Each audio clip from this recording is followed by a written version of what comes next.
Lahat tayo, kailangan natin ng pahinga. Maski nga itong mga masay, kailangan din ng pahinga.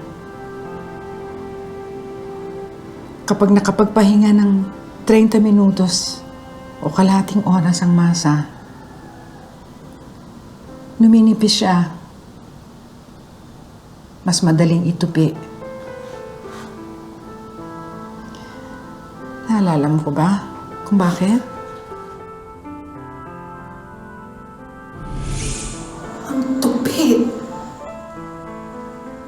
Hindi pareho. Hindi pantay.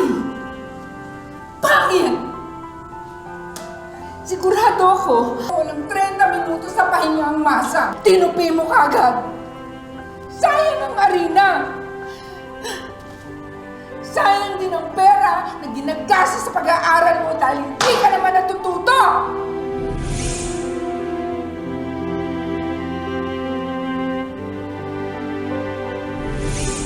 Huwag po kayong mag-alala. Pag nagkapera po ako, ipapagawa ko po lahat ng mga ilaw po natin. Liliwanag ang bahay natin. Opo!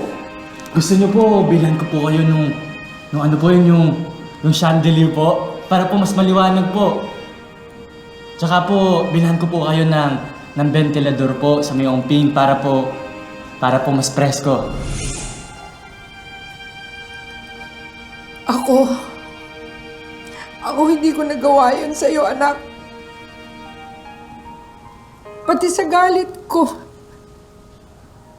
hindi ako nagpahinga sa'yo. Kaya naiintindihan ko na matigas yung puso mo. Para sa akin. Patawarin mo ko, anak. Patawarin mo ko. Nasaktan na ako, kaya nasaktan din kita. Pero mali. Kasi ako ang mama mo, anak kita. Dapat prinotektahan kita lagi sa lahat ng sakit. Kaya patawarin mo ko, anak.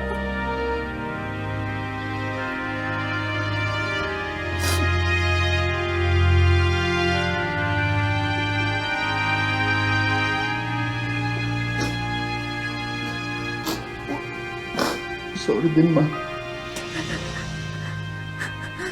Hindi kong tanggalin kita sa buhay ko, pero hirap-hirap ang walang mama.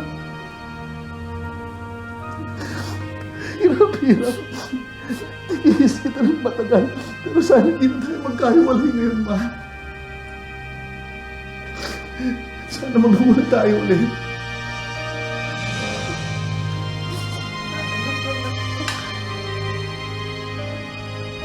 Sorry, ma.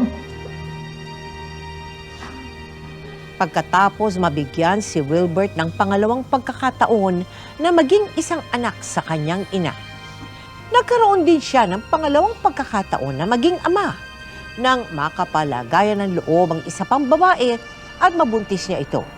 Pero ang hindi niya inaasahan. Ben, ano ibig sabihin ito? Ba't kasama mo yan? Nagkabalikan na kami, Wilbert. Nagkabandigan kayo? Magkakaanak na tayo, magkakapamilya tayo. Hindi ba naisip yun? Ako ang ina, kaya akin ang bata. May karapatan din ako dahil akong ama niya.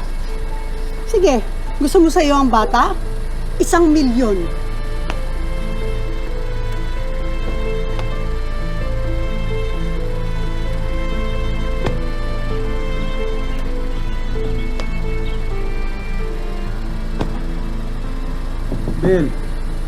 Bel, baka pwede pag-usapan natin to.